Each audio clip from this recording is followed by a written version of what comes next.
Hello everyone, and welcome to the Deeply Renegade podcast. My name is Molly, also known as the Deeply Renegade, and I'd like to welcome you guys to episode 286. Today is Sunday, August 18th, 2019, and I'm glad you could join me today. I probably still need to do a little bit more reorganizing, but it seems like it's working out okay.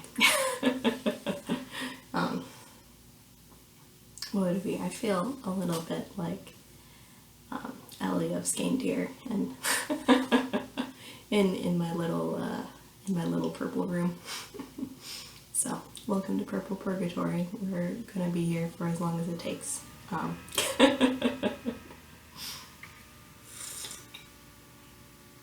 So, we'll see how this setup goes. I may change it later. Who knows?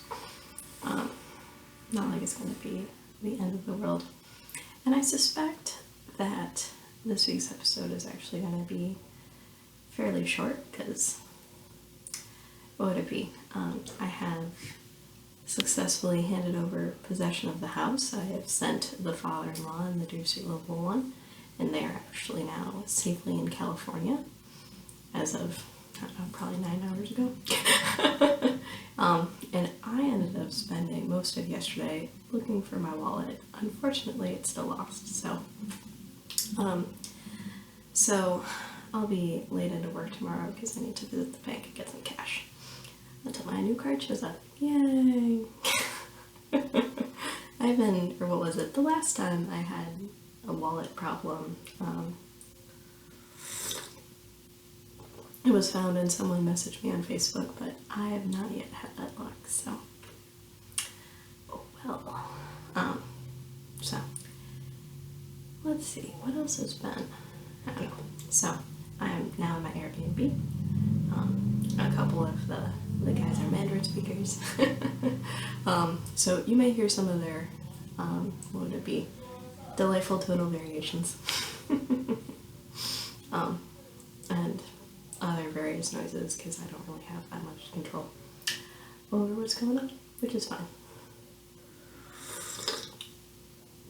I ended up going for a walk, so I feel a little bit gross, but I do have my hot coffee. I'm glad that my AeroPress is to the ready, and I can write checks, so. So if I feel like making dinner, I could. So, I don't know. I'm still settling in somewhat. I had to rip everything apart in the room to try to find stuff, and now I need to make it make sense again. But it shouldn't be too crazy. So my one and only knitting project right now is my linen vitamin D. So this is a Heidi Kermeyer pattern that I am knitting out of,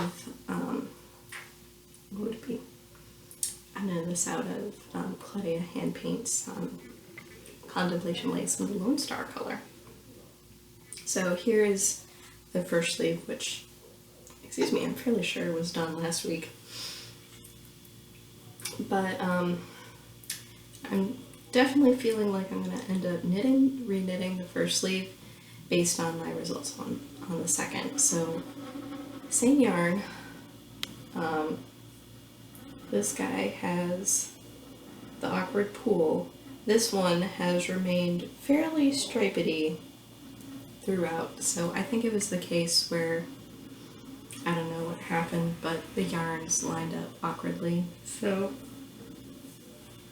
I will need to make some adjustments. So I'm thinking if I just swap the direction of one of the yarns, that will be sufficient. And that'll be whatever my third color ends up being, so I'll just wind that into the center pull and then pull from the outside when I reach the end. I'm assuming. Actually, I'll probably end up winding both of them as center pulls, so shouldn't be too crazy. Whatever, such is life. So I'm still on Sleeve Island, but it looks like I'm going to be on Sleeve Island for quite some more time on top of that. And if I zhuzh slightly, I can roughly estimate how much more I have left to go. So I'm getting close to the point where I don't need to do any more decreases. I'll have to count and make sure. But we're getting pretty darn close on this sleeve, but then I'll have to hang it the other one. And I'll do that before I proceed with the rest of the sweater. So the odds of me finishing this for Stash Dash are low. So it ends on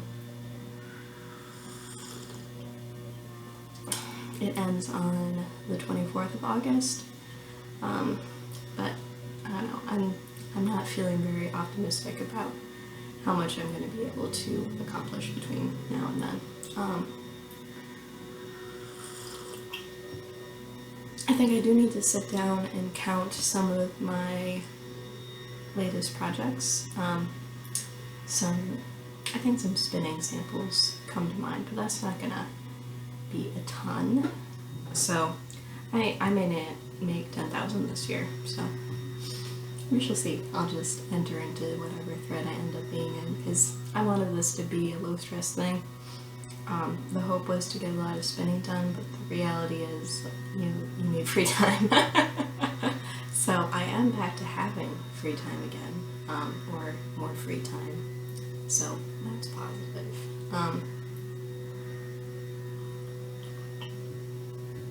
So I suspect a little bit more knitting and a little bit more spinning are in my future, in between my other responsibilities, which are greatly decreased now that I'm not moving house.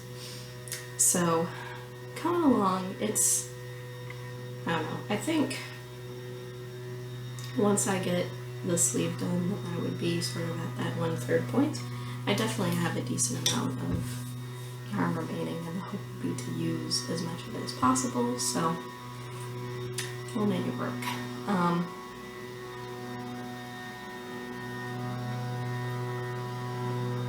But not too crazy.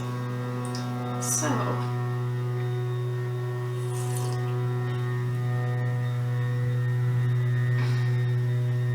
I'm trying to remember whether or not I even showed my finished spinning. I think I was actually still working on a spinning project earlier.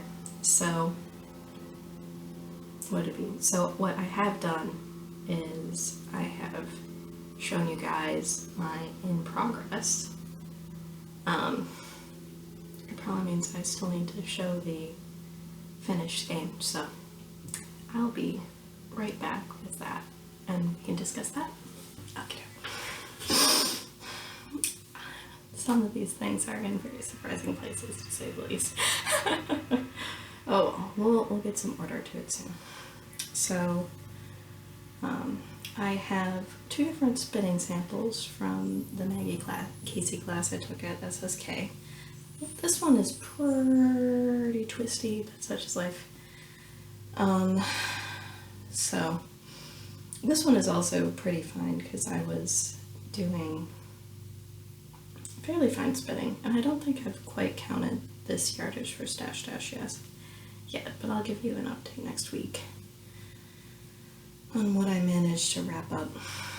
Maybe a Sunday podcast, because I think that's the last day. So this guy is pretty small. And then I have this guy here, which sadly I ended up breaking the skein in some places when I was swacking it. But this is a mixed BFL that I spun over the fold for the rest of the samples I had for the class. So not too crazy, but I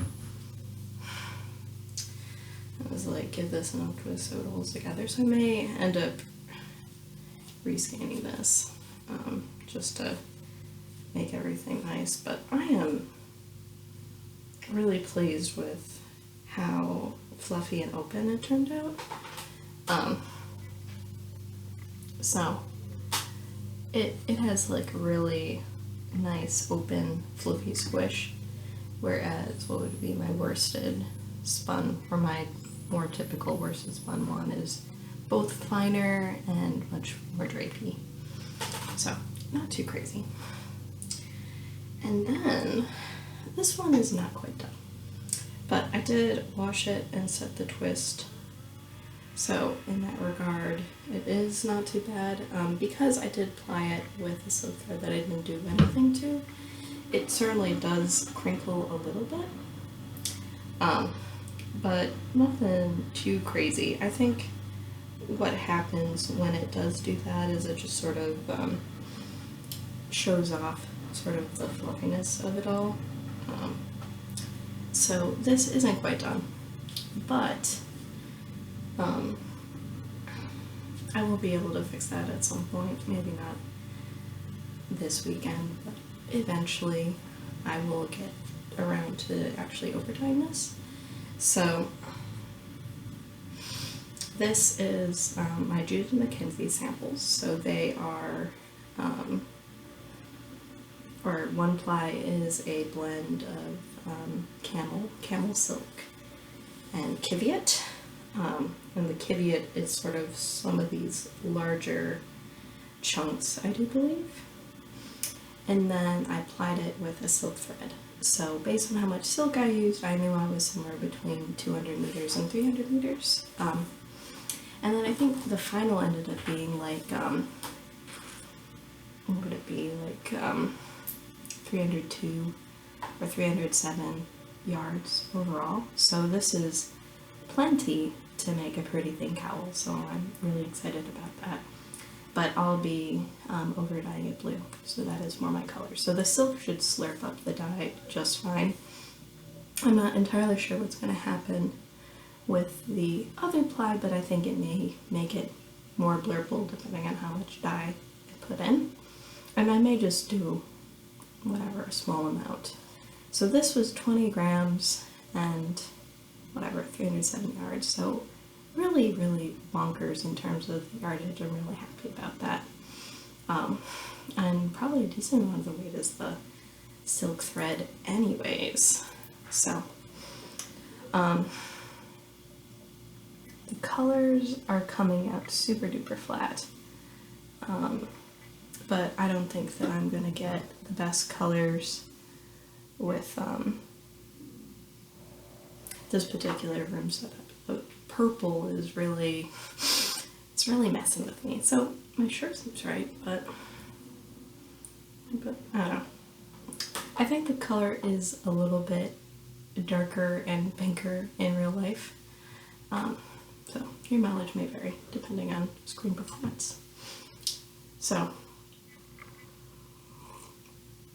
I guess I can check and see what way that ended up. Break-in, or what things I remembered to write down for Stash Dash and which ones I didn't. So let's see here.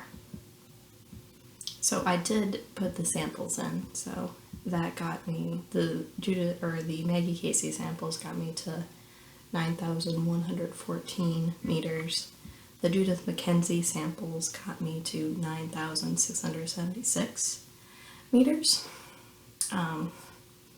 Because I didn't end up counting the silk thread as a ply because I didn't actually spin it. So I just got, so even though it's a 2-ply, I was only behind the orifice, or the stuff going through the orifice twice, so that's what I did for the counting. These guys counted as 3, but whatever. So we'll see if I finish something. I don't know. I would need,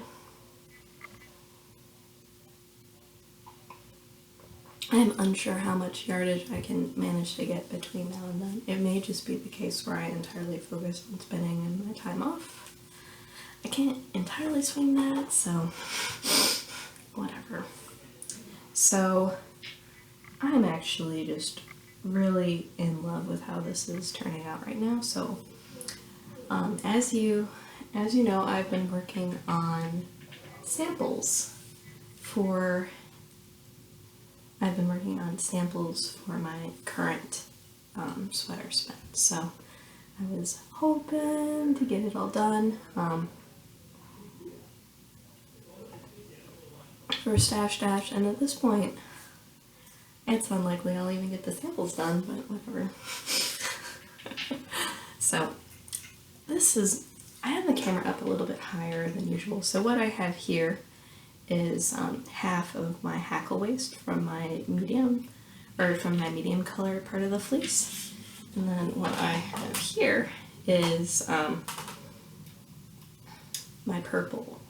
And I am really loving how rich that color ended up turning out as you sort of combine everything together. So I sort of have a lighter purple, a burgundy, and then a teal in this one. Because whatever, everything's better when you make it blue.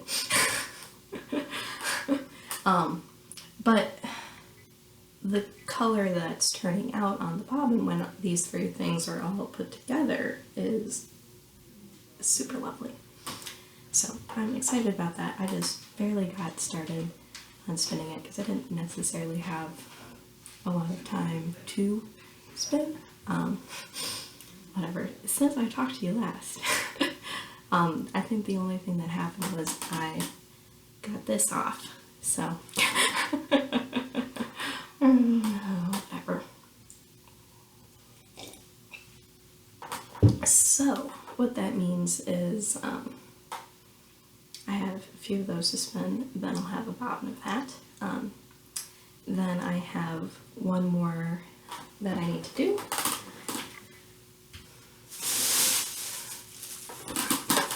And then that yardage becomes start finish. So I probably would have enough if I managed to finish it. I just have to focus and do it. And so these purple ones are spinning up a lot nicer because I really abused the teals. They ended up getting, so what ended up happening was I dyed it sort of in like a broken Wilton's Violet way. The color didn't turn out as saturated as I would have liked. I combed everything, then noticed that my different balls of top were coming out distinct colors, and then I decided to solar dye the balls of top, and I over dyed it with the blue, and it turned into this really cool dark turquoise. I was happy with the dark turquoise color, but then everything sort of matted, for lack of a better word, because I wasn't particularly kind in the dye process. And so I got the hackle and I opened it up on that. So spinning that stuff, I think there might have been a little bit of felting, a little bit of breaking. And so the quality wasn't as good. This was very frustrating to spin. I needed to pay very close attention to what was going on. The purple, less of a problem, though maybe that's also because I'm not at a retreat. Don't even make eye contact with people. I have to laugh a little bit because whatever. So this one's done. That one started. I have this part of the fiber as well. So, and I think it's gonna turn out really nice overall. So that's good. And then I have this one. So I could simply make enough sample to get the bare minimum done and call it at that. Or I can, or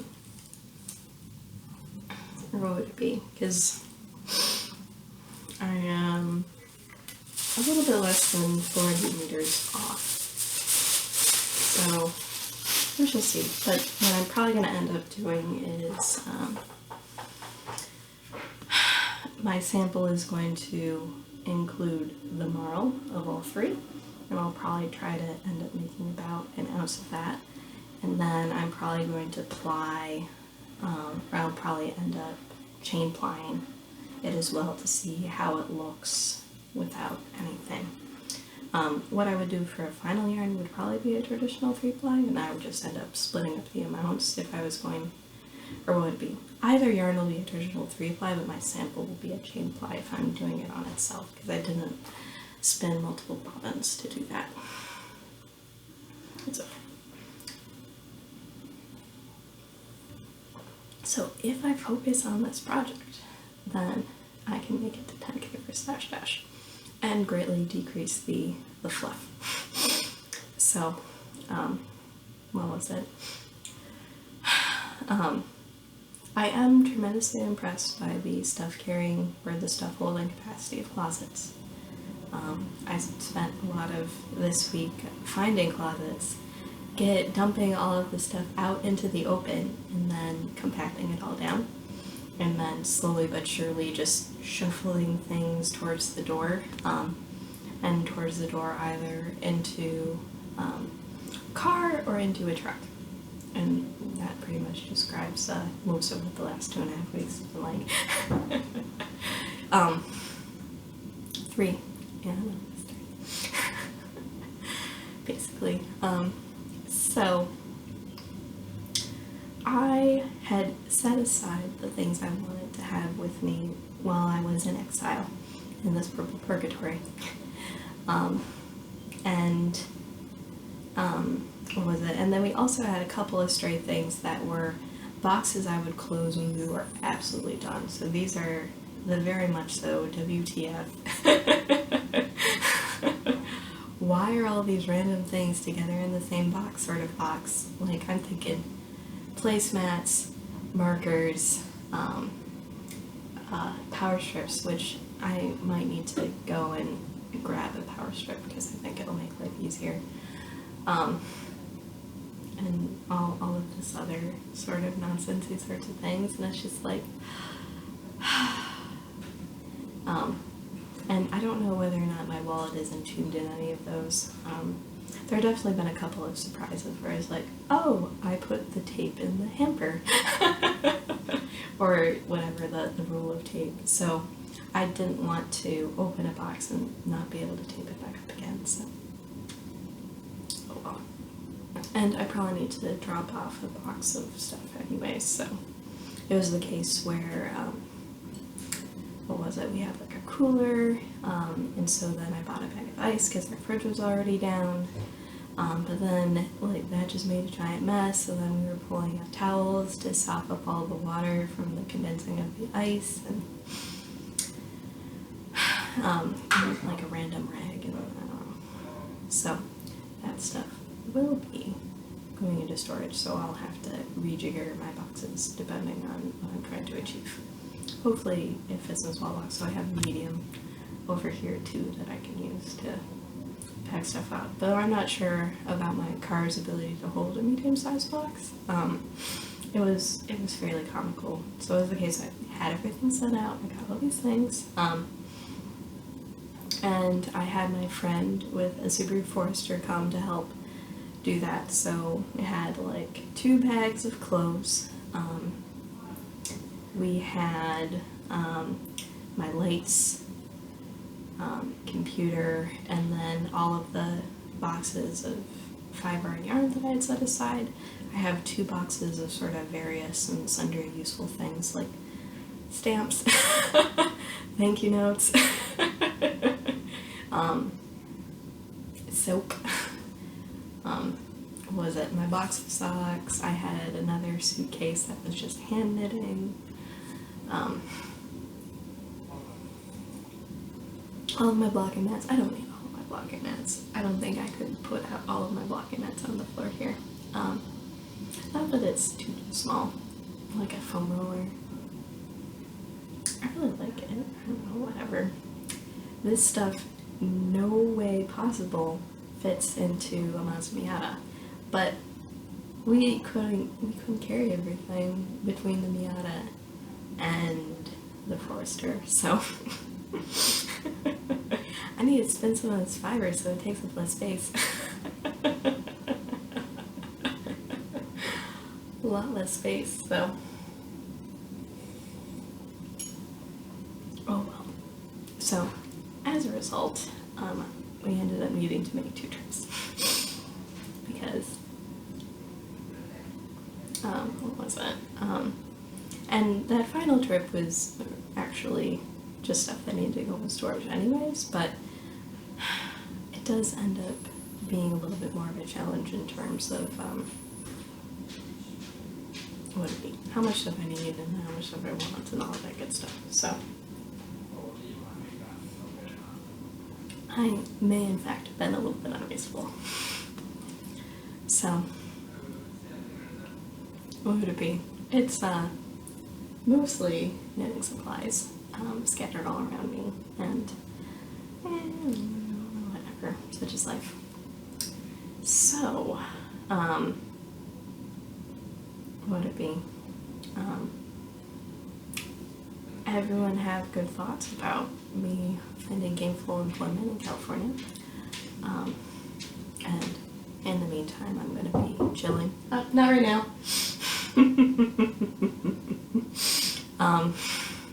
So, it'll be okay. Let's see, anything else? Not that I can think of right now. So, what would it be? So, fingers crossed, I managed to meet my new stash goal now that we're less than a week away from the conclusion. And we'll go from there. So, with that, I hope you guys have a lovely week, and I'll talk to you again soon. So, take care, guys. Bye-bye.